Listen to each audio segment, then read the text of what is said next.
Hello students, welcome to constant exam GK. इस video में 29 से 31 मई 2024 के इम्पॉर्टेंट करंट अफेयर्स के ऊपर चर्चा करेंगे और क्वेश्चंस को डिटेल्स में समझेंगे, जो कि आपके एग्ज़ाम पॉइंट ऑफ व्यू से काफ़ी इंपॉर्टेंट हैं। तो चलिए बिना टाइम वेस्ट किए वीडियो करते हैं स्टार्ट। पहला क्वेश्चन, किस कंपनी ने 100 ऑक्टेन प्रीमियर ईंधन XP100 की अपनी पहली खेप श्रीलंका को निर्यात की? ऑप्शन ए, भारतीय इंडियन ऑयल कॉरपोरेशन ने यह किया है। इंडियन ऑयल और कॉरपोरेशन ने यह किया है। यह आयोजन IOCL की अपनी वैश्विक पहुंच का विस्तार करने और अपने उत्पादों की गुणवत्ता को प्रदर्शित करने की प्रतिबद्धता को दर्शाता है। नेक्स्ट क्वेश्चन, कौन सा देश 46वीं अंटार्कटिक संधि परामर्श बैठक में अंटार्कटिका में पर्यटन को विनियमित करने पर अपनी समर्पित चर्चा की मेज़बानी करेगा? Option 3, Bharat. 3 is the right answer.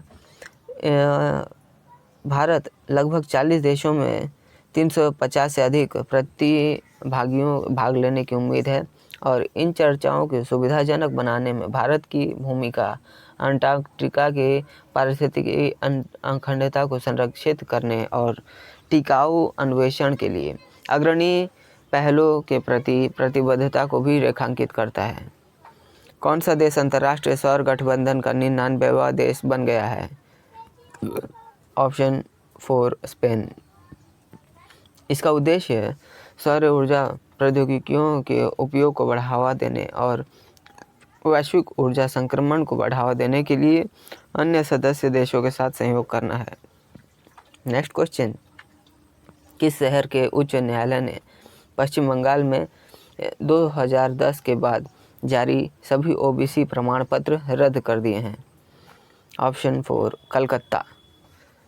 Calcutta उच्च न्यायालय ने पश्चिम बंगाल में 2010 के बाद जारी किए गए जितने भी OBC प्रमाण पत्र को अमान्य घोषित किया है। यह आदेश राज्य की प्रमाण पत्र जारी करने की प्रक्रिया को चुनौती देने वाले एक याचिका पर दिया गया था और न्यायमूर्ति तपबत्र चक्रवर्ती और राजशेखर मंथा द्वारा दिए गए इस फैसले में स्पष्ट किया गया था कि ऐसे प्रमाण पत्रों के तहत पहले से ही नौकरी कर रहे लोगों पर इस फैसले का कोई असर नहीं पड़ेगा।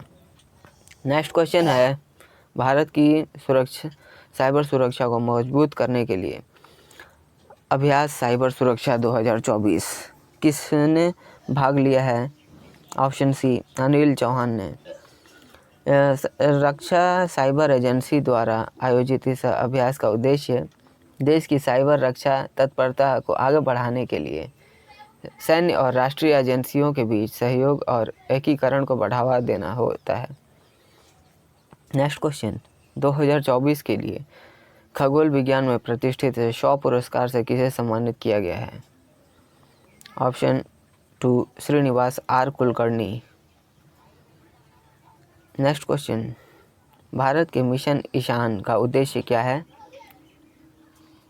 ऑप्शन 3, एक राष्ट्र एक हवाई क्षेत्र का कार्यान्वयन इसका उद्देश्य है और इस पहल से देश भर में हवाई यातायात प्रबंधन में परिचालन को सुव्यवस्थित करने, भीड़ भाड़ को कम करने, सुरक्षा बढ़ाने और दक्षता में सुधार करने की उम्मीद है।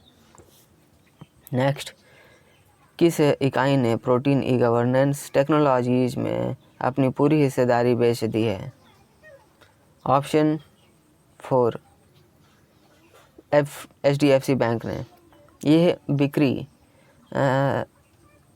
1160.15 रुपये प्रति शेयर के औसत हिसाब से की गई है और यह कदम HDFC बैंक के प्रोटीन ई-गव टेक्नोलॉजीज़ में अपनी निवेश से बाहर निकलने के फैसले को भी दर्शा रहा है। नेक्स्ट क्वेश्चन है, संयुक्त अरब अमीरात के राष्ट्रपति द्वारा किस देश के राजदूत को प्रथम श्रेणी स्वतंत्रता पदक से सम्मानित किया गया है? Option right answer option 2, पैरागुआ। जी हाँ, इसमें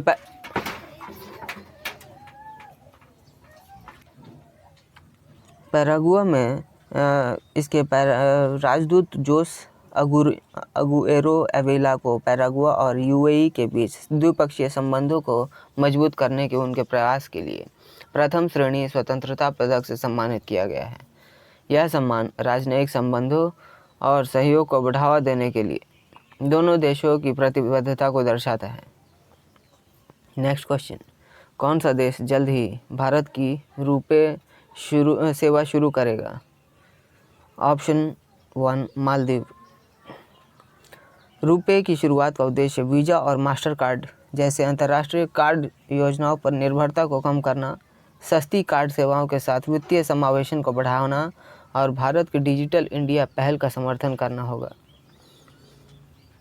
L&T टेक्नोलॉजी सर्विसेज द्वारा एयरबस के लिए सिमुलेशन सेंटर ऑफ एक्सीलेंस का उद्घाटन कहाँ किया गया?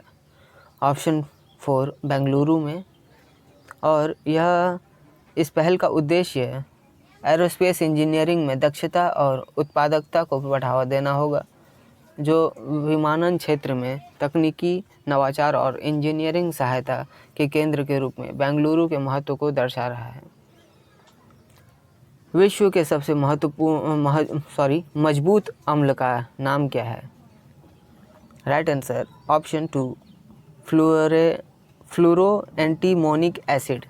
नाम जरूर याद रखिएगा, आपके एग्ज़ाम पॉइंट ऑफ व्यू से इम्पॉर्टेंट क्वेश्चन हो सकता है।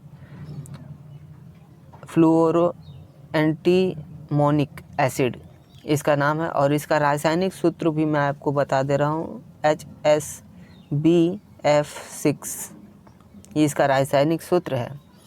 दुनिया की यह सबसे मजबूत एसिड है और यह हाइड्रोजन फ्लोराइड और एंटीमनी पेंटाक्लोराइड को साथ मिलाकर बना है और बेजोड़ अम्लता प्रदर्शित करता है, जो कि इसे विभिन्न वैज्ञानिक और औद्योगिक अनुप्रयोगों में महत्वपूर्ण बनाता है। नेक्स्ट क्वेश्चन, नवीनतम Oxford economic globe cities index में कौन सा भारतीय शहर सर्वोच्च स्थान पर उभरा है?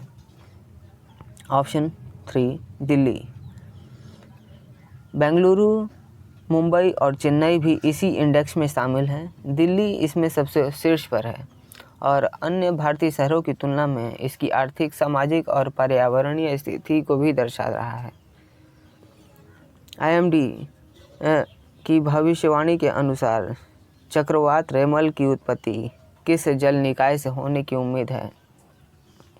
ऑप्शन 1 बंगाल की खाड़ी। जी हाँ, जो फ़िलहाल हाल ही में चक्रवात आया था, रेमल चक्रवात, वह इसका उत्पत्ति स्थल बंगाल की खाड़ी बताई जा रही है। बंगाल की खाड़ी के ऊपर बने एक कम दबाव वाले सिस्टम चक्रवात रेमल में विकसित होने का परिणाम था और जिससे तटीय क्षेत्रों में भारी वर्षा और तेज़ हवा का खतरा पैदा हो गया था। तो स्टूडेंट्स, ये थे आज के हमारे इम्पॉर्टेंट करंट अफेयर्स, जो कि आपके एग्ज़ाम पॉइंट ऑफ व्यू से काफ़ी इम्पॉर्टेंट है। अगर आपको वीडियो पसंद आई हो तो हमारे चैनल को ज़रूर सब्सक्राइब करिए और इसे अधिक से अधिक उन लोगों को भी ज़रूर शेयर करिए जो कॉम्पिटिटिव एग्ज़ाम्स की तैयारी करते हैं, ताकि उन्हें भी इन सारे क्वेश्चंस का हेल्प मिले। तो मिलते हैं नेक्स्ट वीडियो में, तब तक के लिए कीप वॉचिंग, कीप प्रिपेयरिंग।